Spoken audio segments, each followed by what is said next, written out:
नमस्कार, आप देख रहे हैं स्पेशल एडिशन। मैं हूं आपके साथ अक्षय। आज हम बात कर रहे हैं उत्तर प्रदेश की स्वास्थ्य सेवाओं की, जो सरकार के दावों को मुंह चढ़ा रही है। सफाई के मामले में भले ही उत्तर प्रदेश फिसड्डी साबित हुआ हो, लेकिन बीमारियों के मामले में प्रदेश लगातार तरक्की कर रहा है। नौबत यह है कि टाइफाइड से होने वाली मौतों के मामले में प्रदेश अव्वल है, तो देश में कैंसर से होने वाली मौतों में 17% लोग उत्तर प्रदेश के होते हैं। पिछले 25 सालों में सूबे की आबादी में 25% का इजाफा हो चुका है, लेकिन प्राथमिक चिकित्सा के क्षेत्र में बेहतरी के बजाय 8% की गिरावट आई। ग्रामीण इलाकों की आबादी में करीबन 61% का इजाफा हुआ, लेकिन स्वास्थ्य सेवाओं में 2% की कमी आई। डॉक्टरों की कमी से कई पीएचसी बंद हो चुके हैं, तो कई प्राथमिक स्वास्थ्य केंद्र भूत बंगले नजर आते हैं। अस्पतालों में व्यवस्थाओं की स्थिति क्या है, इसका अंदाजा इसी बात से लगाया जा सकता है कि लाशों को कंधे पर ढोने के लिए लोगों को मजबूर होना पड़ता है। पिछले 25 सालों में न जाने कितनी सरकारें आईं और गईं, दावे भी खूब किए गए, लेकिन आंकड़े इस बात को बयां करते हैं कि बीमारियों से होने वाली मौतों के मामले में यूपी दूसरे प्रदेशों से कहीं आगे। इस बदतर स्थिति का जिम्मेदार आखिर कौन है? क्यों स्वास्थ्य सेवाओं में सुधार के बजाय निरंतर गिरावट देखने को मिल रही? आज स्पेशल एडिशन में चर्चा इसी पर।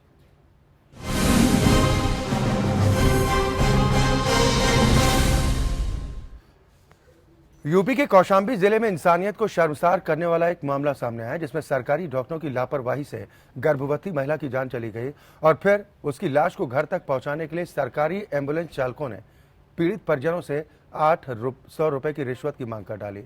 पैसे न होने से मजबूर पति अपनी मृतक गर्भवती पत्नी की लाश को स्ट्रेचर पर ही लेकर घर के लिए निकल पड़ा। यहाँ तो आज हम स्वास्थ्य सेवाओं पर बात कर रहे हैं, जो सरकार के दावों को मुंह चढ़ाती नजर आती है। सफाई के मामले में उत्तर प्रदेश भले ही फिसड्डी साबित हुआ हो, लेकिन बीमारियों की अगर बात की जाए तो बीमारियों के मामले में प्रदेश लगातार तरक्की कर रहा है। स्वास्थ्य सेवाएं बेहतर होने के नाम पर उनमें और गिरावट दर्ज की जा रही है। इन तमाम परिस्थितियों के लिए आखिर जिम्मेदार कौन है? क्योंकि दावे खूब किए गए, वादे खूब किए गए, लेकिन तस्वीर साफ नजर नहीं आती। 4 खास मेहमान इस वक्त मेरे साथ जुड़े हैं। सबसे पहले अपने दर्शकों की मुलाकात अपने आज के मेहमानों से कराता हूं। नोएडा स्टूडियो से मेरे साथ मनोज त्यागी हैं, आप प्रवक्ता हैं यूपी कांग्रेस के। मनोज जी, बहुत स्वागत है आपका। लखनऊ से 3 खास मेहमान हैं। एसपी सिंह साहब हैं, आप रिटायर्ड आईएएस हैं। सर, बहुत स्वागत है आपका हमारे साथ इस कार्यक्रम में शामिल होने के लिए। डॉक्टर ऋषि सक्सेना है, सीएमएस बलरामपुर हॉस्पिटल। डॉक्टर साहब, आपका भी बहुत स्वागत। साथ ही वरिष्ठ पत्रकार सुरेश बहादुर जी हमारे साथ इस चर्चा में शामिल हैं।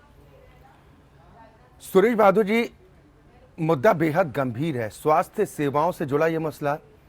उत्तर प्रदेश में स्वास्थ्य सेवाओं का हाल यह है कि अस्पताल खुद बीमार हैं, इलाज कैसे हो?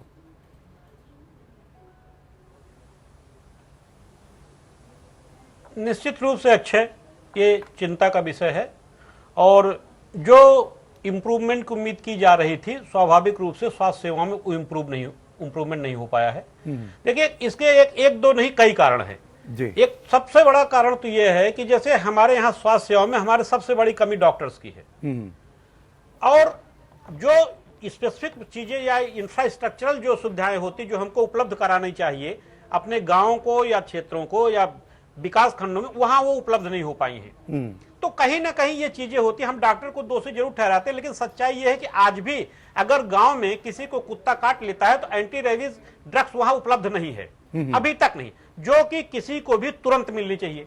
एक आम बात है, या किसी को जैसे बंदर, या अभी जैसे एक सीजन आने वाला है, सांप काट लेगा, सांप के काटने के तुरंत उसको इंजेक्शन लगना चाहिए, लेकिन वो इंजेक्शन उपलब्ध नहीं है। तो स्वाभाविक सी बात है, जब उन स्वास्थ्य हेल्थ सेंटर्स में सुविधाएं नहीं होंगी तो वहां डॉक्टर भी सोचेगा तुरंत इसको कहीं बाहर रेफर कर दीजिए, क्योंकि कहीं ना कहीं डॉक्टर को दोषी ठहराते हैं लोग। जनता उसको घेर लेगी, जनता उसको दौड़ाएगी, जनता उसको गाली देगी। सच्चाई यह है कि वहां वो सुविधाएं उपलब्ध ही नहीं है, दवाएं उपलब्ध ही नहीं है। तो कहीं ना कहीं हम दोष तो जरूर उन पर डाल देते हैं, लेकिन ये हमारी इंफ्रास्ट्रक्चरल कमी है जो हम आज तक नहीं दे। सरकारें वादे तो बहुत करती हैं, लेकिन कहीं ना कहीं दवाइयों की खरीद ही नहीं समय पर हो पाती है, जिसका खामियाजा भुगतना पड़ता है। और जैसे आज भी देख लीजिए, अब हमारे पास गांव में देखिए, शहरों में देखिए, शुगर आम बात हो गई है। बीपी शुगर की निश्चित रूप से बीमारी लगभग आम हो गई है। अब जैसे जो आदमी इंसुलिन पर चला जाता है, मान लीजिए गांव में रहता है, आप इंसुलिन उसको कैसे उपलब्ध कराएंगे? और अगर इंसुलिन उपलब्ध भी करा देंगे, वो आप उसके पास फ्रिज होगा, उसमें रखेगा, तो मान लीजिए बिजली ही नहीं आएगी तो वो इंसुलिन कैसे रख पाएगा? तो फिर वही समस्याएं ये इंटरलिंक्ड हैं, एक से नहीं जुड़ी हुई हैं। सारी की सारी समस्याएं, हम स्वास्थ्य सेवाएं निश्चित रूप से जितना हमारी होनी चाहिए थी उनमें निरंतर गिरावट आ रही है और इसमें सुधार किया जाना चाहिए। स्वाभाविक सी बात है, हर सरकार की प्रथम समस्या, प्रमुख समस्या होती है, चिंता होती है कि स्वास्थ्य सेवाओं में सुधार किया जाए, लेकिन अभी तक वो सुधार देखने को मिला है। हाँ, अब योगी जी आए हैं तो जरूर जैसे हुआ, क्योंकि वो खुद भी एक हॉस्पिटल चलाते हैं। सर, आज हम पिछले 25 सालों की बात कर रहे हैं। सुरेश बहादुर जी, आज हम पिछले 25 सालों की बात कर रहे हैं। लगभग जितनी भी सरकारें आई हैं, सबकी तरफ से दावे यही किए गए कि हमारी सरकार में स्वास्थ्य सेवाएं बेहतर हुई हैं। कांग्रेस 27 साल यूपी बिहार के नारे लगाती रही, फिर उसके बाद ये भी सहयोग किया कि उत्तर प्रदेश में काम बोलता है, लेकिन रिजल्ट तो ये बोलता है ना। मनोज त्यागी जी, सरकारें करती क्या रही? लोगों के स्वास्थ्य के साथ खिलवाड़। देखिए, मैं तो अभी वर्तमान में चलिए अगर हम पिछली बातें ही ध्यान रखेंगे और आगे कुछ नहीं कर पाएंगे। सरकारें जो बदलती हैं वो इसलिए बदलती है कि कहीं ना कहीं सरकारों की गलती होती है, जनता चाहती है कि उसको बदलना चाहती है। सर, गलती सरकारें करें और खामियाजा उसका हम जनता भुगते। आप लोग कहते हैं कि गलती का खामियाजा राजनीतिक दलों को मिल चुका है। वही तो मैं अभी कह रहा हूँ। ये सर कोई तर्क होता है? सुनिए, सरकार ये जो आने वाली है इसका भी खामियाजा ये भी भुगतेंगे अगर इन्होंने सुधार नहीं किया। आपने जिस तरह से इनके हालात हो गए हैं, आप देखिएगा, कोई भी डॉक्टर, जितने भी सरकारी डॉक्टर कम होना रहा था। सुरेश जी, मैं आपको बताऊं, डॉक्टर कम होना कोई बड़ी बात नहीं, चलो इस डॉक्टर नहीं, सभी पेशों में सभी चीज में कमी हो गई है, मगर जो डॉक्टर हैं भी मेडिकल कॉलेज में जो हैं भी कहीं वो हैं, तो उनकी 90% लोग जो हैं प्रैक्टिस करते हैं। आप जाके किसी भी शहर में देख लीजिएगा, उन पे कोई रोक नहीं है, क्योंकि उनका महीना बंधा होता है द्वारा सीएमओ के द्वारा जो शासन तक पैसा जाता है, जो सबको पता है पूरे प्रदेश को, उस पर कोई रोक नहीं लगा पाता है। और वो कोई छोटा मोटा अमाउंट नहीं होता है।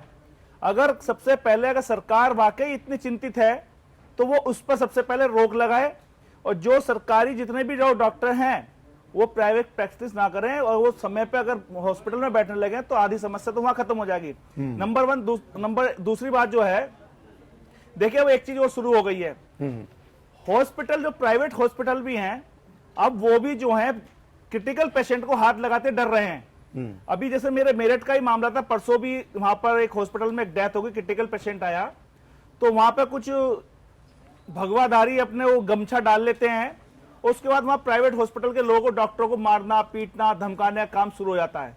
और पूरे उत्तर प्रदेश के अंदर ये एक आम शुरुआत हो चुकी है कि किसी सर, ये पिछले 61 दिनों का हाल हम नहीं बता रहे मनोज त्यागी जी, ये बेहद गंभीर मुद्दा है। इस पर सियासत छोड़कर उपायों की अगर बात की जाए, अगर नाकामियों की भी बात की जाए, हॉस्पिटल वाले भी उनको सेवा नहीं दे पाएंगे।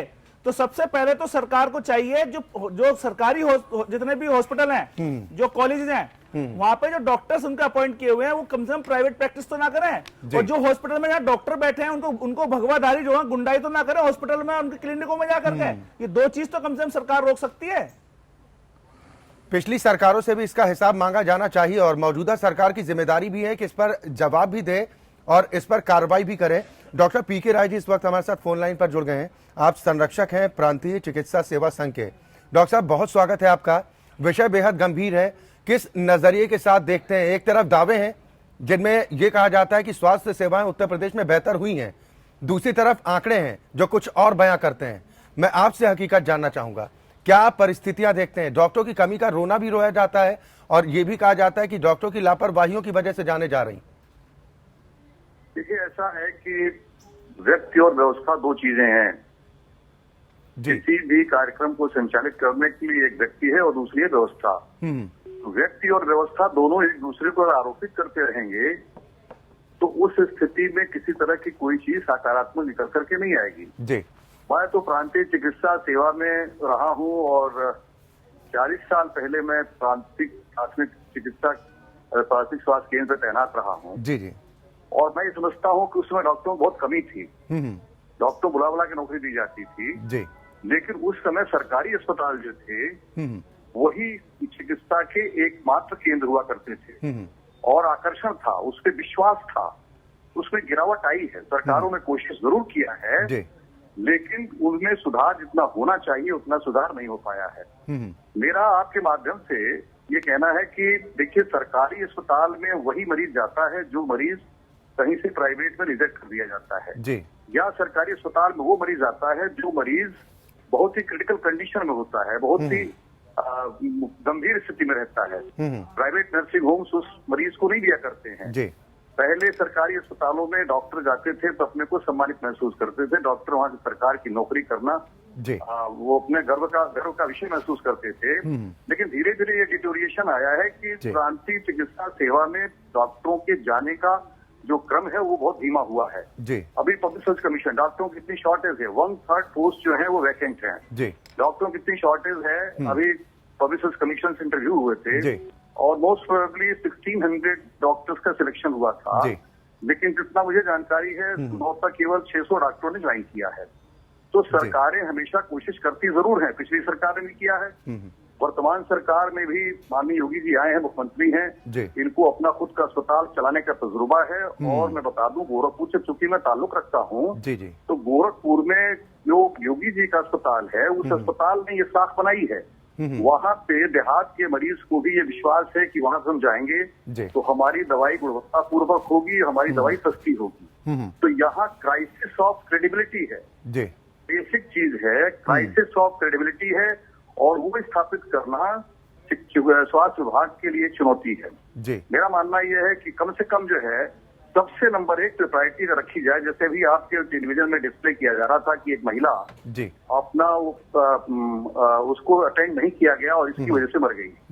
2 चीजें उसमें हैं, व्यवस्था के बारे में सुधार हो और निश्चित तौर पे अकाउंटेबिलिटी का भी निर्धारण हो। सर, ये आप अकाउंटेबिलिटी की बात कर रहे हैं, ये अकाउंटेबिलिटी तय करना क्या सरकार की जिम्मेदारी नहीं है?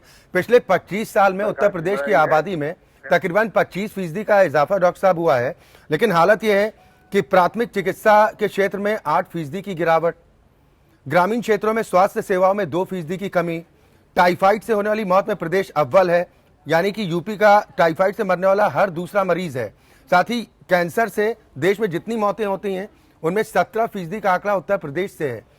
ये स्थिति हैरान नहीं करती है, चिंता में नहीं डालती है?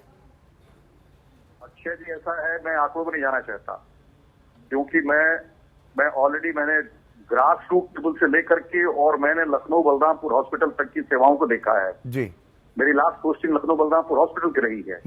आंकड़ों का मतलब नहीं है, माइंड सेट चेंज करना पड़ेगा। निश्चित तौर पे जो स्वास्थ्य मैंने चिकित्सा जो का क्षेत्र जो था वो सेवा का क्षेत्र था, वो कहीं न कहीं गिरावट आई है और सेवा का क्षेत्र न रह करके वो एक व्यवसाय बन के रह गया है। ऐसी स्थिति में मैंने कहा कि अकाउंटेबिलिटी का निर्धारण किए बगैर, जवाबदेही का निर्धारण किए बगैर जो कार्य की जिम्मेदारी जिन लोगों के कंधों पर डाली जा रही है उसको पूरा कर पाना संभव नहीं हो पाएगा। हमारा मानना यह है कि सबसे नंबर 1 पे गवर्नमेंट को, सबसे नंबर 1 पे गवर्नमेंट को जो इमरजेंसी मैनेजमेंट के केसेस हैं, जो क्रिटिकल केयर के पेशेंट्स हैं, उनको टॉप प्रायोरिटी पे, चाहे एडवांस प्रेगनेंसी है, लेबर पेन हो रहा है, चाहे वो हेड इंजरी का मामला है, चाहे एक्सीडेंटल इंजरी है, ये सबसे ज्यादा चोटें जो है, सबसे ज्यादा चोट लगने से लोग मर रहे हैं। लेकिन मैं आपको बताऊं जो जमीनी हकीकत है, जमीनी हकीकत ये है कि गोरखपुर से मरीज सीधे भागता है लखनऊ के लिए, या तो यहाँ पर नर्सिंग होम में दिखाएगा और ऐसे ही सारे जगहों पे होगा। पूरे प्रदेश की स्थिति ऐसी है, तो इसलिए उस व्यवस्था को स्ट्रेंथन करने की आवश्यकता है, उस व्यवस्था को मजबूत करने की आवश्यकता है कि कम से कम जो है डिविजनल लेवल पे एक ऐसा सेंटर स्थापित किया जाना चाहिए जहाँ पे कि हर स्पेशलिटी के, सुपर स्पेशलिटी के लोग हों। आप देखिए, आपके निजी सेक्टर में सारे सुपर स्पेशलिस्ट मौजूद हैं, लेकिन आपके गवर्नमेंट सेक्टर में आखिर क्या वजह है कि लोग नहीं आ रहे हैं? गवर्नमेंट सेक्टर में आने के लिए लोगों को मजबूर करने का काम भी सरकार को करना चाहिए। चलिए, बिल्कुल, बहुत शुक्रिया डॉक्टर पीके राय जी हमारे साथ इस चर्चा में शामिल होने के लिए और इस गंभीर विषय पर अपनी राय शुमारी भी जाहिर करने के लिए। आनंद साहू जी भी हमारे साथ जुड़ गए हैं। आप नेता हैं भारतीय जनता पार्टी के। आनंद साहू जी, बहुत स्वागत है आपका। क्या कहेंगे? आपने डॉक्टर पीके राय को सुना, उत्तर प्रदेश में स्वास्थ्य सेवाओं की हकीकत ये है। देखिए, निश्चित रूप से जो आपने भी कहा, जो स्थिति है बहुत ही गंभीर है और इसीलिए योगी सरकार के आने के बाद वहाँ के जो स्वास्थ्य मंत्री है सिद्धार्थनाथ सिंह जी, उन्होंने भी कई बार इन चीज़ों को लेकर के, क्योंकि ये बहुत ही गंभीर विषय है। अब विगत कई वर्षों से आप सुन रहे होंगे कि नए एम्स आ रहे हैं, कई राज्यों में आ रहे हैं, उसमें यूपी में भी आ रहे हैं, लेकिन यूपी में अकेले अभी कई एम्स आएंगे। ये केवल इसी गवर्नमेंट ने आकर शुरुआत किया। और 25 न्यू मेडिकल कॉलेज, 100 दिन में व्हाइट पेपर जारी किया जाएगा कि हमारे पास क्या इंफ्रास्ट्रक्चर है, नहीं है, what are the challenges. Doctors का 5 लाख का शॉर्टेज है, वो सारा चीजों को करना। और जो गवर्नमेंट एम्प्लॉइज इंक्लूडिंग डॉक्टर्स, उनका बायोमेट्रिक अटेंडेंस किया जाएगा कि whether they are on duty, और आप समझ लीजिए कि वो ड्यूटी में नहीं है, कहीं और चले गए। एंड मल्टी स्पेशलिटी जो सेंटर्स है, वो प्राइमरी सेंटर्स के अलावा मल्टी स्पेशलिटीज को बढ़ाना पड़ेगा। Because for every now and then अगर कोई आग भी लग गया एक आदमी को, तो वहां से कहते हैं कि लखनऊ से सीधा सफदरजंग हॉस्पिटल ले जाओ। Why not in Lucknow, why not in Allahabad, in Kanpur और दूसरे जो डिस्ट्रिक्ट हैं उसमें। देखिए, राजनीति करने के लिए लोग गालियां देने के लिए 10 गालियां दे सकते हैं, उसके लिए कोई मना नहीं है, क्योंकि लोकतंत्र में फ्रीडम ऑफ स्पीच है, लोगों को बोलने की अधिकार है। और दूसरा, पैरामेडिकल के साथ साथ नर्सेस का जो ह्यूज शॉर्टेज है। आज देखिए, आज नर्सेस अगर आप नहीं होंगे तो प्राइमरी आपको ट्रीटमेंट भी अगर देना है तो not all the doctors can not give all the medicine. Sir, हमने कई जगह की तस्वीरें भी दिखाई हैं जिनमें आपका बुंदेलखंड का बांदा जिला है। उसके अलावा सुन लीजिए, बांदा जिला में 1 मिनट आप मुझे जो दीजिए, सिक्योरिटी वाला है, आप पूरे सवाल आप खड़ा करिए आप, लेकिन 1 मिनट मुझे पूरा करना। उसके अलावा देखिए, टेलीमेडिसिन, उन्होंने एक रैपिडली एक प्रयास किया है कि टेलीमेडिसिन जो डॉक्टर हैं, करीब 250 डॉक्टर होंगे जो फोन में उपलब्ध रहेंगे, और उनको अगर कोई ऐसा दवाई अगर इमरजेंसी में कहीं अगर देना पड़े कोई दूर दराज के गांव में और वो उपलब्ध नहीं है तो उनको भी तुरंत मिले, ऐसा भी कर रहे हैं। तो ऐसा कोई नंबर बता दीजिए कम से कम लोग समझ पाए। देखिए, ऐसा है, आप हर दवा का इलाज आप चाहते हैं कि 1 सेकंड में हो जाए, लेकिन आप ये नहीं देख रहे हैं कि जो सरकार का जो मूव है, अभी जैसे हमारे मित्र अभी कह रहे थे, मैंने तो इनका पूरा परिचय नहीं जाना था जी, कि एकदम सीधे एक ही बात कह रहे हैं कि भगवाधारी आते हैं और वहां धमकाने लगते हैं डॉक्टरों को। अरे जनाब, आपको पता नहीं है, सिर्फ भगवाधारी लोग जितना सेवा करते हैं वो शायद ही कोई और सेवा कर सकता है। वो तो योगी आदित्यनाथ जी को ही देख लीजिए, मुख्यमंत्री के रूप में जो सेवा वो कर रहे हैं। कार्य क्षेत्र जो है, आज जो मुख्यमंत्री 24 घंटे में 20-20 घंटे वो काम कर रहे हैं। मुख्यमंत्री जी कोई मुख्यमंत्री नहीं कर सकता है। गोरखपुर से पाक साहब है जो स्वस्थ छवि के हैं, काम कर रहे हैं। एसपी सिंह जी, आपको नहीं लगता कि यही तमाम परिस्थितियां जो ज्यादा जिम्मेदार है स्वास्थ्य सेवाओं की बहाली के लिए? एक तरफ डॉक्टर की कमी, ठीक है आनंद साहू जी, मोटिव और एक बड़ा मनोज त्यागी जी, मैं आऊंगा, आप दोनों के पास आऊंगा। एसपी सिंह जी, जो अभी डॉक्टर पीके राय ने एक तथ्य दिया, उन्होंने कहा कि जो प्राइवेटाइजेशन हुआ है अस्पतालों का, जो एक व्यवसायीकरण करने की कोशिश की गई है, इसका खामियाजा शायद है। कमियां तो ही हैं, उन कमियों को दूर किया जाना बेहद जरूरी है, लेकिन सबसे ज्यादा दिक्कतें ये हैं कि लोग अब सरकारी अस्पतालों की तरफ रुख नहीं करना चाहते हैं, मजबूर होते हैं, वो जाते हैं अस्पतालों में।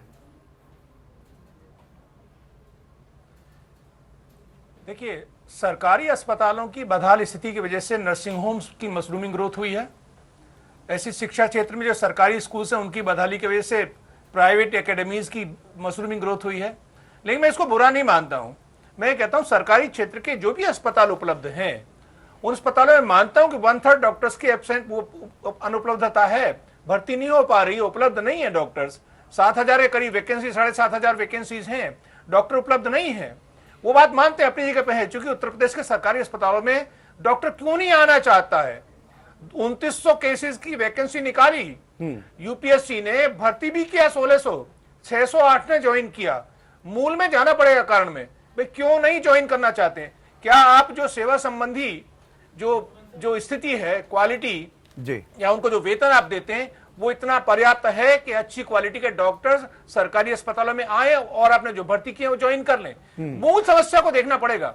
देखिए, क्योंकि सरकार को भी 2 ही महीना हुआ है और सरकार अपने को संकल्प में बांध रही है, तमाम संकल्प ले रही है कि 25 मेडिकल कॉलेज खोले जाएंगे, 6 एम्स खोले जाएंगे। अब उसके बाद उस पे जो फॉलो अप एक्शन प्लान होगा उसको देख रहे हैं, हम भी वॉच कर रहे हैं उसको, और सारी जनता भी वॉच कर रही है कि क्या करेंगे।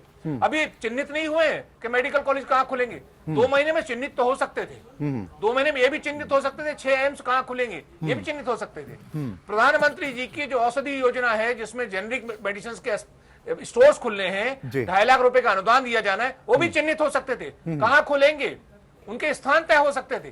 कम से कम ये काम तो हो सकता था। मैं मानता हूँ कि बजट एलोकेशन नहीं होगा और चीज नहीं होगा, वो हो रहा है, काम है, वो हो रहा है, ऐसी बात नहीं है नहीं हो रहा है। कार्यकारी योजना नहीं है। वो जो आप सवाल खड़ा कर रहे हैं वो उस पर काम कर रही है सरकार, ऑलरेडी बना रहे लिस्ट, सारा कुछ लगभग हो गया है। अब एक एक चीज आप देखिए, जब तक काम आपको प्रोजेक्ट जब तक आप इनिशिएट नहीं होगा, जब तक फाइनेंशियल अलॉटमेंट नहीं होगा, तब तक उसमें काम भी नहीं हो सकता। 60,000 डॉक्टर्स की भर्ती कैसे करेंगे आप? देखिए, बताइए क्या प्लान है, बताइए। भर्ती करने के लिए आपको पता है कैसे भर्ती होते हैं कॉलेज, मेडिकल कॉलेज और सारे मुझे तो हॉस्पिटल। पता है, आप बताइए, मैं आपसे पूछ रहा हूं ना। जवाब तो आपको सबसे देना। बड़ा चीज सरकार होता आपकी है ना। डॉक्टर जो आप जवाब है, दीजिए। सुपर स्पेशलिटीज जो डॉक्टर हैं, वो उसकी उपलब्धता भी आपको देखना पड़ेगा। आज अगर आपको कानपुर में कोई बहुत बड़े आप भर्ती फेमस कैसे करेंगे? डॉक्टर आप को आप बताइए ले ना, जाना देखेंगे, आप बताइए, चाहेंगे तो योजना कई क्या बार है? वो जाना नहीं चाहते हैं, इसलिए आपको सारा इंफ्रास्ट्रक्चर इक्विपमेंट के डॉक्टर्स की साथ उपस्थिति कैसे everything you have to give that. अरे सर, और वो ये जो सर, शॉर्टेज ये इंफ्रास्ट्रक्चर मजबूत जो कैसे करें? हमारी सरकार कर रही जुबानी है, जमा खर्च जमा में कोई खर्चा इनसे नहीं ज्यादा है, नहीं जीत सकते। हमारे लोग इसमें कोई दो राय नहीं है। इसीलिए अरे जहाँ 25 जहाँ मेडिकल हमारी कॉलेज खोलेंगे, सरकार आ रही प्रोफेसर है, कहाँ से लाएंगे पढ़ाने के लगातार लिए? जीत रहे हैं। केवल यहाँ 25 हमारी मेडिकल जमा कॉलेज खोरी खोलेंगे, नहीं है इस प्रोफेसर तरह कहाँ से। से लाएंगे पढ़ाने के लिए? जुबानी बताइए। जमा खर्चा नहीं है ये। 6 एम्स खोलेंगे, डॉक्टर्स कहाँ से लाएंगे आप? देखिए, इसीलिए आप सुने कि पहले घोषणा मेडिकल कर रहे हैं, कॉलेज खाली ला रहे कार्यकारी योजना हैं, कहाँ और है? इतना ही नहीं, मेडिकल कॉलेज में जो गड़बड़ियां है अरे उसको भी डॉक्टर ठीक करने उनको के पढ़ाने लिए के लिए लगे हैं। प्रोफेसर कहाँ से लाएंगे? सारे डॉक्टर आएंगे दुनिया भर में, तो हमारे सामान्य डॉक्टर डॉक्टर जाके MBBS काम नहीं कर आ रहे, रहे प्रोफेसर हैं। कहाँ से आपको पता आएंगे? नहीं होगा, कम से कम 25 लाख डॉक्टर आज विदेश में काम कर रहे हैं, शायद ये भी नहीं मालूम। सर, आनंद साहू जी, आनंद साहू जी, आनंद साहू जी, ये सरकार जितनी रही है आप कॉलेज में कैसे आनंद साहू जी। हमारे पायलट बेरोजगार है। आनंद साहू जी। मेरा ये कहना है, आनंद साहू जी, आपने ये आंकड़े दिए, ठीक है, मनोज त्यागी जी, मैं आऊंगा सरकार आपके दे पास। रही है, काम कर रहे हैं। आनंद साहू जी, उसके लिए आपने 25 टाइम लाख का लगेगा। आंकड़ा तो दे दिया Within 2 months कि you हमारे cannot यहाँ के डॉक्टर just- बहुत अच्छी it is सेवाएं not a विदेशों में bread or जाकर दे रहे butter, हैं। you just take and eat। Sir, Uttar Pradesh में पूर्वांचल की हकीकत से वाकिफ होंगे ना आप। इंसेफ्लाइटिस का आज तक तोड़ नहीं निकल पाए, न पिछली सरकारें, और आप लोग से क्या उम्मीद करें कि उसका देखिए, कोई तोड़ निकलेगा? हमारी सरकार में केवल ऐसा नहीं, हमारी सरकार में इतने विद्वान वही लोग हैं जो डॉक्टर हर्षवर्धन जी का नाम जानते हैं आप, किस तरह से वो कई बीमारियों के लिए लड़े और आज भी वो हर एक समाज सेवा के क्षेत्र में रह के भी काम इतना कर रहे हैं। और केवल सरकार से ही अपेक्षा करना, बहुत आप जमाने देखते होंगे। सर, हम ठीक व्यक्तिगत है, तौर पर नहीं जरूरी है, जानने की सरकार की क्या लेकिन जिम्मेदारी है? जब तक पीपी सरकार की क्या PPP जिम्मेदारी मॉडल है? को नहीं प्रमोट करेंगे, नहीं तो प्रमोट करने की जिम्मेदारी किसकी है? रैपिड डॉक्टर रेक्टिफिकेशन होगा, डॉक्टर ये ऋषि संभव ही सक्सेना, नहीं है। Doctor- you have to accept. ठीक है। आप दूसरा, आपको मैं आज ही एक पढ़ रहा था आर्टिकल, सुन लीजिए डॉक्टर साहब, आप लोग भी हैं, IAS अधिकारी भी हैं, हम लोग भी पढ़े लिखे लोग हैं। मैं एक चीज अभी पढ़ रहा था, पहले जो आयोडाइज नमक था वो समुद्री नमक होता था, नेचुरल होता था।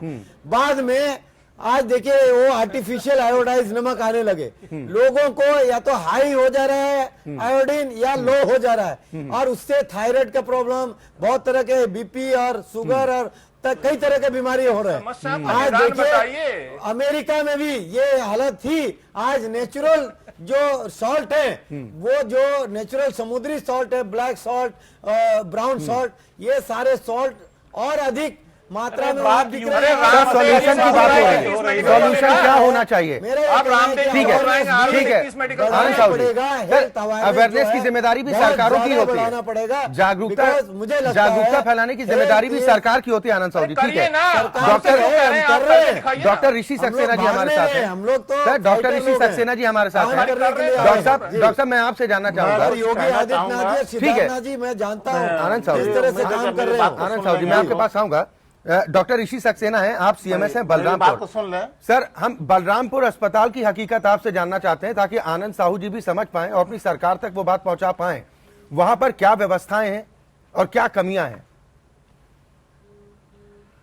सिर्फ मैं बलरामपुर में इस सब पूरी जगह चर्चा कन्नौज, में फर्रुखाबाद, मैंने जहाँ देखा कि कुछ मुख्यमंत्री ठीक है, आनंद साहू हो जी, रहे हैं चुनाव, मैं आऊंगा आपके वहाँ पास। भी वैसे अलग ऐसा से है, बोलनी ऐसी चाहिए। बात नहीं है। जी। जिस प्रकार से लेकिन अखिलेश जी रूल कर जहाँ रहे तक थे। बलरामपुर चिकित्सालय के संबंध है, तो उसमें तो मैं आपसे ये कहूंगा कि हमारे चिकित्सालय में बहुत सी जन सुविधाएं उपलब्ध हैं और सामान्यतः सब निःशुल्क हैं। अभी पिछली 14 तारीख को माननीय स्वास्थ्य मंत्री जी ने डायलिसिस की एक नई यूनिट का लोकार्पण भी किया है, और वो सुविधा भी डायलिसिस की जो बाहर आदमी 4-5 लाख हजार में करवाता है, हमारे यहाँ निःशुल्क उपलब्ध है। और पहले से भी हमारे यहाँ चिकित्सालय में डायलिसिस की सुविधा चल रही है और साल भर में लगभग 4000 डायलिसिस हम लोग करते हैं।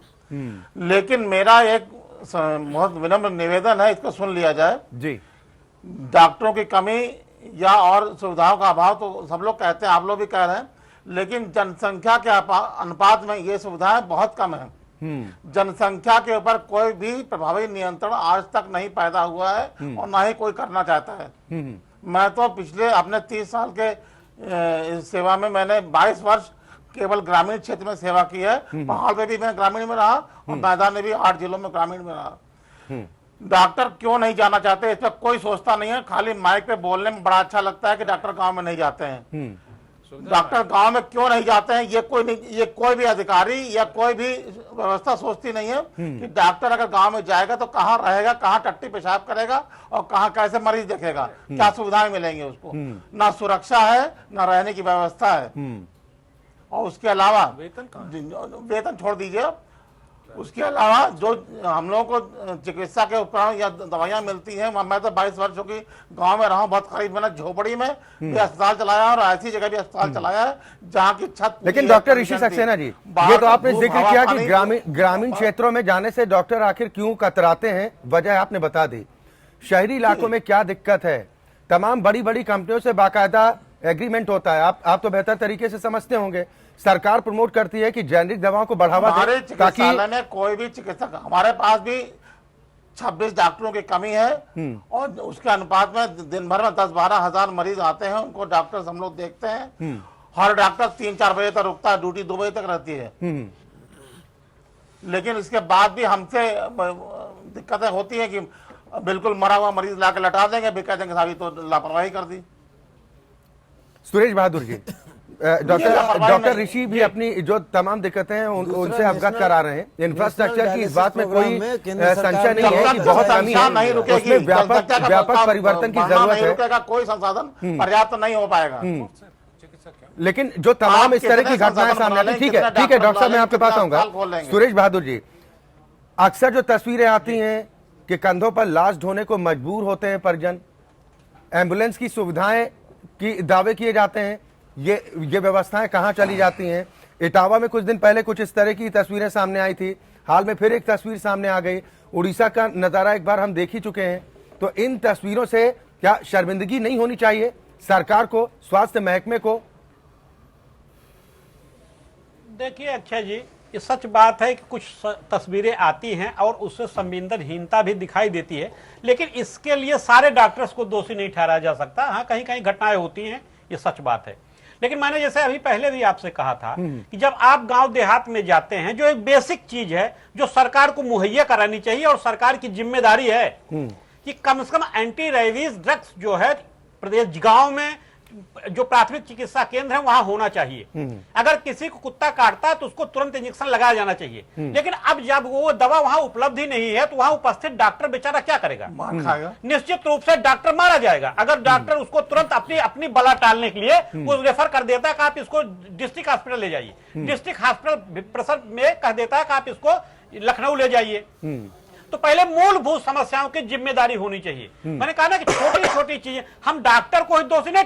अगर डॉक्टर कोई मान लीजिए पढ़ा लिखा डॉक्टर आता है, जब उसको गांव हम भेजते हैं तो स्वाभाविक सी बात है उसके रहने की व्यवस्था होनी चाहिए, उसके मतलब जहां समुचित व्यवस्था हो उसके रहने की। अगर मैरिड है उसके बच्चों की पढ़ाई की बात होनी चाहिए, पढ़ाई लिखाई होनी चाहिए। बेसिक इंफ्रास्ट्रक्चर है, हमारे यहाँ बिजली हम अभी दे नहीं पा रहे थे। अच्छा, हमारी दिक्कत क्या है कि जैसे अभी हमारे साहू जी बैठे हैं, बीजेपी के प्रवक्ता हैं, इसी तरह पुरानी सरकारों को प्रवक्ता बैठ करके हम लोगों को प्रवचन देख सुनाते रहे कि हमारी सरकारें ये कर रही हैं, हमारी सरकारें वो कर रही हैं।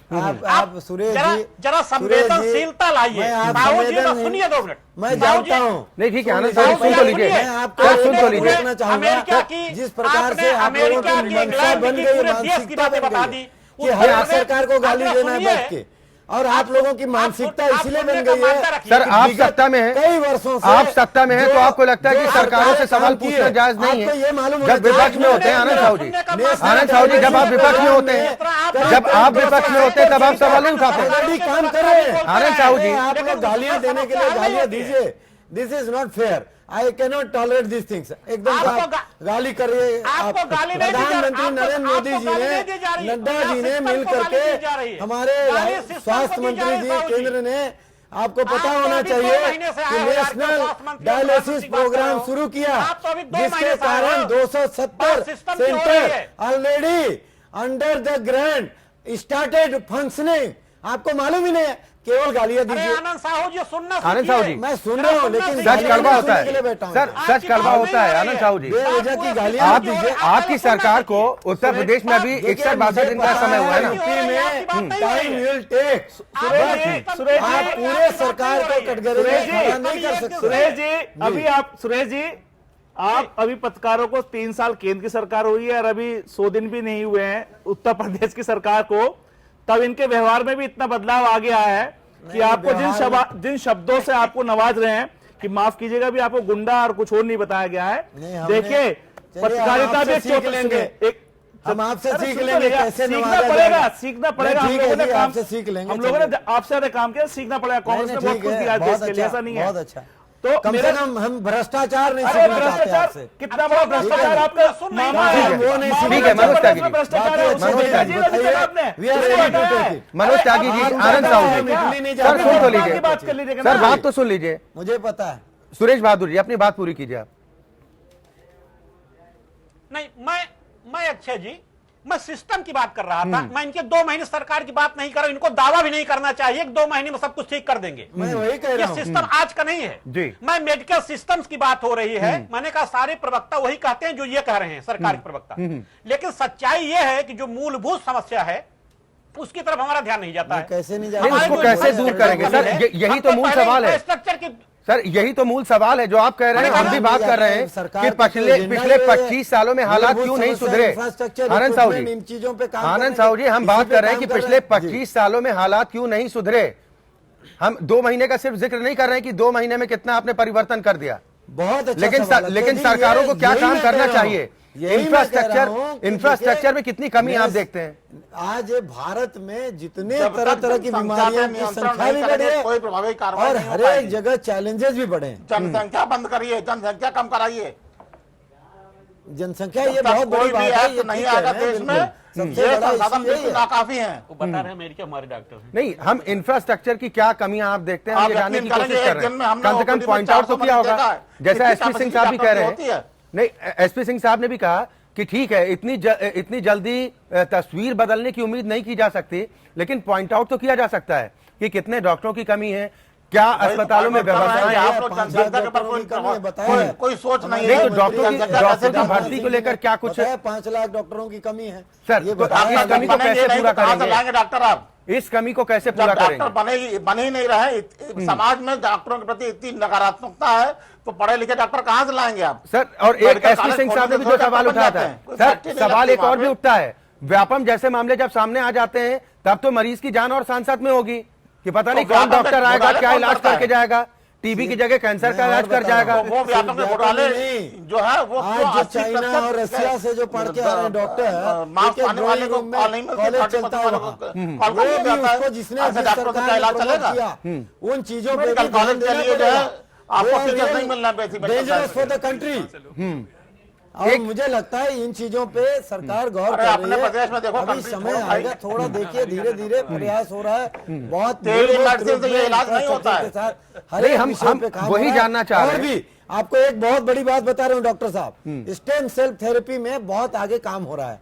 मेरे कुछ मित्र हैं जो डॉक्टर हैं, हम आप भी इस बात से सहमत हैं, जो लोग गलत करते हैं, मैं लेकिन आपको आप डॉक्टर हैं। जो चलिए, डॉक्टर एक रिपोर्ट दिखा देते हैं। गरीबों को कैसे आनंद साहू जी। कैसे इलाज मिलेगा, गरीबों को कैसे ठीक है। सुविधा मिलेगी? एम्बुलेंस के द्वारा जो प्रकार से सारा इंफ्रास्ट्रक्चर डेवलप हो रहा है। ठीक है। मुझे लगता है सड़कों में भी अटल जी के आने के बाद एक मूलभूत इंफ्रास्ट्रक्चर में ठीक परिवर्तन है, हुआ। ठीक है, ऐसे एक रिपोर्ट भी दिखा देते हैं हॉस्पिटल आनंद साहू और जी। एजुकेशन में भी बहुत बड़ा आनंद साहू काम जी। होना है। आनंद हो साहू रहा है। जी, जी सर बहुत उम्मीदें हैं, संकल्प पत्र में वादे भी बहुत हैं, वादे पूरा करना भी आपको है। एक रिपोर्ट भी दिखा देते हैं, इस रिपोर्ट को देखने के बाद शायद कुछ स्थितियों से आप भी अवगत हो जाएं और क्या कुछ कदम सरकार को उठाने चाहिए फौरी तौर पर ये भी आप समझ सकते हैं इस रिपोर्ट को देख के कि कुछ महीने पहले उड़ीसा में पत्नी की लाश कंधे पर ले जाते हुए एक शख्स की तस्वीरें जब सामने आई थी तब जमकर हो हल्ला मचा था, लेकिन अब ऐसी ही तस्वीरें उत्तर प्रदेश में भी सामने आने लगी हैं। 2 दिन में लखनऊ और कौशाम्बी की 2 घटनाओं ने सभी को झकझोर कर रख दिया। इससे पहले इटावा में भी ऐसा ही एक मामला सामने आया था, जब एक व्यक्ति को अपने बेटे की लाश अपने कंधे पर ले जाने के लिए मजबूर होना पड़ा था। वहीं स्वास्थ्य की बदहाली का आलम यह है कि कई प्राथमिक चिकित्सा केंद्र बंद हो चुके हैं।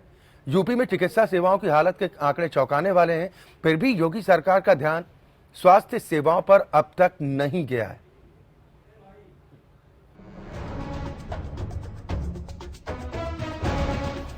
गरीबों की सरकार बनाने के नाम पर जिन लोगों से वोट मांगे जाते हैं, ऐसे लोगों को अब अपने बच्चों की लाश अपने कंधों पर ढोनी पड़ रही है। इटावा का ये शख्स अपने बीमार बच्चे को इलाज के लिए जिला अस्पताल लेकर पहुंचा था, लेकिन डॉक्टरों ने इसे मृत घोषित कर दिया। शायद इस बच्चे को वक्त पर इलाज नहीं मिला। दरअसल ये व्यवस्था की लाश है, जिसे ढोना जनता की मजबूरी है। ये उन सपनों की लाश है जो अच्छे दिन और राम राज का नाम देकर दिखाए जाते हैं। गरीबी दूर करना तो कभी भी हमारे राजनीतिक दलों का कभी मकसद नहीं रहा, लेकिन अब गरीब लोगों का वजूद भी खतरे में। जानवरों, नदियों, बूचड़ खानों, 3 तलाक, धर्म और पड़ोसी देश के मुद्दे उठाकर असल मुद्दे से ध्यान भटकाया जा रहा है। योगी सरकार को पिछली सरकार के भ्रष्टाचार पर जांच बैठाने की इतनी जल्दी है कि चिकित्सा विभाग में हजारों पद खाली पड़े होने के बावजूद तत्काल प्रभाव से 2 दिन पहले ही भर्तियों पर रोक लगा दी गई। सुविधाओं की हालत ये है कि फैजाबाद से लखनऊ के डॉक्टर राम मनोहर लोहिया अस्पताल में बेटी का इलाज कराने आए एक पिता को जब स्ट्रेचर या व्हील चेयर नहीं मिला तो वो अपनी बेटी को गोद में उठाकर अस्पताल के अंदर भटकता रहा। लखनऊ के सरकारी अस्पतालों में इलाज की लापरवाही और मरीजों का स्ट्रेचर न मिलना आम बात हो चुकी है। राज्य की चिकित्सा व्यवस्था इस कदर चरमरा चुकी है कि प्रदेश के किसी भी हिस्से में किसी की तबीयत बिगड़ने पर लोगों को लखनऊ दौड़ना पड़ता है। कुछ ही साल पहले शुरू किए गए कई प्राथमिक चिकित्सा केंद्र उजाड़ हो चुके हैं। मिसाल के तौर पर बरेली की आंवला तहसील के मोतीपुरा में बना प्राथमिक स्वास्थ्य केंद्र डॉक्टर्स की कमी की वजह से खुद मरीज हो चुका है और अब उससे खुद इलाज की जरूरत है। करीब 10 साल पहले बना ये प्राथमिक स्वास्थ्य केंद्र अब भूत बंगले में तब्दील हो चुका है। जब 2 करोड़ की लागत से ये अस्पताल बना था तो आसपास के 2 दर्जन गांव के करीब 1.5 लाख ग्रामीणों में खुशी की लहर थी। ग्रामीणों ने स्वास्थ्य केंद्र के लिए खुशी खुशी अपनी जमीनें भी दी थी। 10 साल पहले इसका निर्माण कराया गया था, लेकिन 10 साल से 1-2 महीने तो यहाँ चिकित्सक 1-2 तैनात कराए गए। उसके बाद ना कोई चिकित्सक है, ना कोई कर्मचारी, कोई नहीं आता, ये बंद ही रहता है। लेकिन पीएचसी शुरू होने के कुछ माह बाद ही बंद हो गई, जो बिना डॉक्टरों के सालों से बंद पड़ी है, जिस वजह से पीएचसी में जगह जगह बड़ी घास उगाई है। पीएचसी में कोई भी मशीन नहीं है, ना ही कोई स्टाफ, और यही वजह है कि लोगों को झोला छाप डॉक्टरों के पास जाने के लिए मजबूर होना पड़ता है। बरेली जिला मुख्यालय से करीब 40 किलोमीटर दूर एक प्राथमिक स्वास्थ्य केंद्र की हालत ये है कि वहाँ पर ना तो पीने का पानी है और ना ही बिजली की कोई व्यवस्था। हालांकि वहाँ पर लाइट की फिटिंग है और पानी की बड़ी बड़ी टंकियां बनी हुई हैं, लेकिन सब की सब बेकार। वहीं स्वास्थ्य विभाग ने अपनी जिम्मेदारी से बचने के लिए एक फार्मासिस्ट को तैनात कर रखा है। यहाँ की स्थिति कुछ ज़्यादा ही खराब है। कोई भी स्टाफ ना होने की वजह से यहाँ पे प्रॉपर रूप से कोई काम हो नहीं पाता है। जो भी अपना प्राथमिक उपचार जो भी देना होता है वही दे करके बस कस्टमर को सीधे बोलते हैं। जो भी पेशेंट आते हैं कि उनको किसी बड़े हॉस्पिटल CHC वगैरह के लिए रेफर किया जाता है। नहीं, मैंने खुद विजिट किया है और मैंने खुद विजिट किया है वहाँ की समझाएं। उसी भी यहाँ पर मैंने फार्मासिस्ट को वहाँ परमानेंट पोस्टिंग दी है, क्योंकि डॉक्टरों की कमी की होने की वजह से हम डॉक्टर को अल्टरनेट वहाँ भेजते हैं, अल्टरनेट व्यवस्था उसकी कराते हैं। उत्तर प्रदेश में स्वास्थ्य की हालत के आंकड़े चौंकाने वाले तो हैं ही, डराने वाले भी हैं। पिछले 15 वर्षों के दौरान प्रदेश की जनसंख्या में 25% की बढ़ोतरी हुई। वहीं दूसरी ओर प्राथमिक स्वास्थ्य केंद्रों में 8% की गिरावट आई। गांव और छोटे शहरों में तो पिछले 25 सालों में आबादी 51% तक बढ़ी है, लेकिन प्राथमिक स्वास्थ्य सेवाओं में मात्र 2% की बढ़ोतरी हुई। योगी सरकार इन हालात को समझे जाने बगैर बड़े बड़े दावे कर रही है। यहाँ पे जो पेशेंट्स आने वाले हैं, पहले तो उम्मीद करूंगा ना आए, मगर कहीं आते हैं तो उसकी तैयारी पूरी होनी चाहिए। पिछले 25 वर्षों में एक के बाद एक आई सभी सरकारों ने लोगों को सस्ता और सुलभ इलाज प्रदान कराने को अपनी पहली प्राथमिकता बताया। लेकिन ग्रामीण स्वास्थ्य सेवा यानी RHS के 2015 में जारी किए गए आंकड़े ये बताते हैं कि देश में बीमारियों से हुई मौतों के मामले में उत्तर प्रदेश बाकी राज्यों से कहीं आगे। देश में टाइफाइड से होने वाली मौतों में से 48% मौतें अकेले उत्तर प्रदेश में होती हैं। कैंसर से मरने वाले लोगों में भी उत्तर प्रदेश की भागीदारी 17% है, जबकि टीबी से अपनी जान गंवाने वालों में 18% लोग केवल उत्तर प्रदेश से होते हैं। कौशाम्बी में गर्भवती महिला की डॉक्टरों की लापरवाही से हुई मौत एक गंभीर इशारा करती है। आजादी के 70 साल बाद भी प्रदेश की 42% गर्भवती महिलाओं के लिए प्राथमिक स्वास्थ्य सेवाएं उपलब्ध नहीं है। इन सुविधाओं के अभाव की वजह से आज भी साल में 15 लाख प्रसव घर पर कराए जाते हैं, जिनमें से 61% मामलों में जच्चा बच्चा दोनों की जान को खतरा रहता है। और तो और जन्म से पहले 5 साल में शिशु मृत्यु के मामले में उत्तर प्रदेश देश में पहले पायदान पर है। यहाँ पर जन्मे 1000 बच्चों में से 64 बच्चे 5 साल की आयु पूरी होने से पहले ही मर जाते हैं। प्रति 1000 बच्चों पर जन्म के 1 महीने के भीतर 35 बच्चे मरते हैं, तो 50 बच्चे 1 साल भी पूरा नहीं कर पाते। उत्तर प्रदेश में नवजात शिशुओं की औसत आयु 4 वर्ष है, जबकि बिहार में 5 वर्ष और हरियाणा और हिमाचल प्रदेश में ये आयु 7 वर्ष है।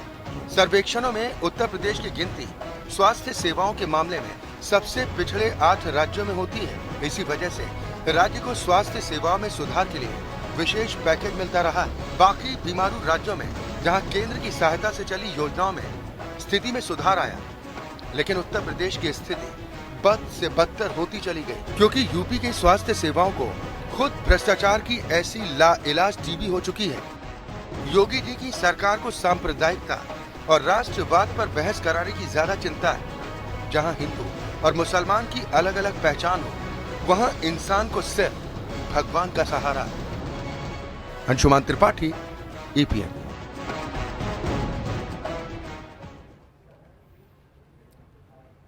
या तो ये हकीकत है उत्तर प्रदेश में स्वास्थ्य सेवाओं की। सभी खास मेहमान हमारे साथ बने हुए हैं। SP सिंह जी, मैं आपके पास आऊंगा। जब हम किसी भी मुद्दे पर बातचीत करते हैं, स्वास्थ्य महकमा एक ऐसा महकमा है जिसमें लोगों की, खासतौर पर गरीब जनता की उम्मीदें टिकी होती हैं कि सरकार की योजनाओं का फायदा मिलेगा, कम से कम बेहतर इलाज की सुविधाएं मिल पाएंगी। क्या ध्यान भटकाने की कोशिशें होती हैं जब जवाबदेही की बारी होती है? कभी नदियों की बात, कभी बूचड़ खानों की बात, कभी धर्म की बात, तो कभी 3 तलाक की बात। क्या उलझाने की कोशिश होती है बजाय उस पर एक स्वीकृति के कि हाँ कमियां हैं, उसको दुरुस्त करना हमारी प्राथमिकता है, हम काम कर रहे हैं? देखिए, अभी तो सरकार का हनीमून पीरियड है, तो इस सरकार की अभी बात नहीं करेंगे, अभी सिस्टम की बात करेंगे खाली जी।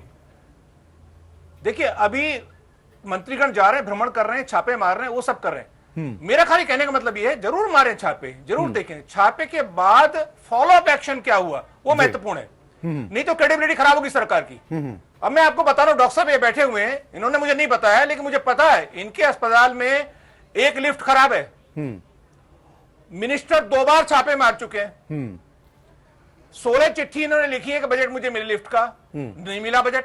तो अगर मिनिस्टर बार बार जाएगा, समस्याएं डॉक्टर्स बताएंगे और उसके बाद समस्या का निराकरण नहीं होगा, तो मिनिस्टर की छवि भी खराब होगी, क्रेडिबिलिटी खराब होगी सरकार की। मेरा कहने का मतलब यह है, संकल्प में बांधे सरकार अपने आप को, अच्छी बात है, प्रेशर पर बिल्डअप कर रही है, लेकिन इतने संकल्प, इतने वादे ना हो जाएं कि उत्तर प्रदेश बनाने का जो वादा है 5 वर्ष का, वो पूरा ना हो पाए, निराशा होगी लोगों को।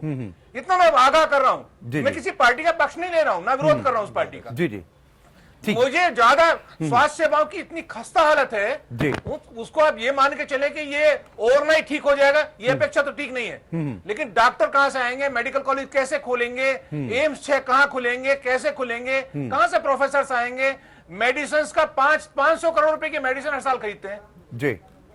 फ्री मेडिसिन दी जा रही है, कितनी फ्री मेडिसिन दी जा रही है? एक डॉक्टर को आप बलरामपुर चले जाइए या लोहिया चले जाइए, 300-300 पेशेंट प्रतिदिन देख रहा है जी। 8 घंटे 10 घंटे बैठता है। एक पेशेंट को देखने के लिए 30 सेकंड्स मिल रहे हैं, 30 सेकंड। पलक ऊपर को उठा के नहीं देख पाता, डॉक्टर पर्चा लिख रहा खाली। जो जनसंख्या की बात डॉक्टर साहब कर रहे हैं, जो प्रेशर है फ्री सेवाओं का, अस्पतालों के सिस्टम को इंप्रूव करना, सुधारने की बात है। सिस्टम खुद ही बीमार है। गरीब को वास्तव में फ्री सुविधा मिले, अमीर को ना मिले। जी ठीक है मनोज जी, सिंह साहब, अभी आपने माननीय मंत्री जी का बयान सुना होगा, देखा होगा, उन्होंने कितनी आसानी से कह दिया कि पीएससी में वहां ना जाए अभी इलाज करने, मगर उन्होंने ये नहीं बताया कि अगर वहां नहीं जा सकता ग्रामीण आदमी पीएससी में, तो वो शहर में जाकर के जिला चिकित्सा में क्या उन्होंने व्यवस्था कर दी उतने लोगों के लिए? क्या उसके लिए उन्होंने जरूरी दवाइयां उन्होंने कर दी उपलब्ध? मगर मैं आज एक बात इस चैनल के माध्यम से कहना चाहता हूं, मुझे बड़ा अच्छा लगा, ये मेरा टॉपिक में बोलना था कि इस पूरे देश के अंदर एक हवा हो गई है कि हिंदू मुसलमान सर छोड़िए ना, इन बातों में कुछ रखा नहीं, इससे कोई भला नहीं होने वाला किसी का। मुद्दे की बात है, सब चीजें सर हम मुद्दे की बात ये कर रहे हैं। इस चैनल को मैं बधाई देना चाहता हूं, इस चैनल को बधाई देना चाहता हूं। मनोज त्यागी, कम से कम यहाँ बातें तो हो रही हैं, अभी सामने जा तो रही है, बाकी तो कोई बात ही नहीं हो रही है।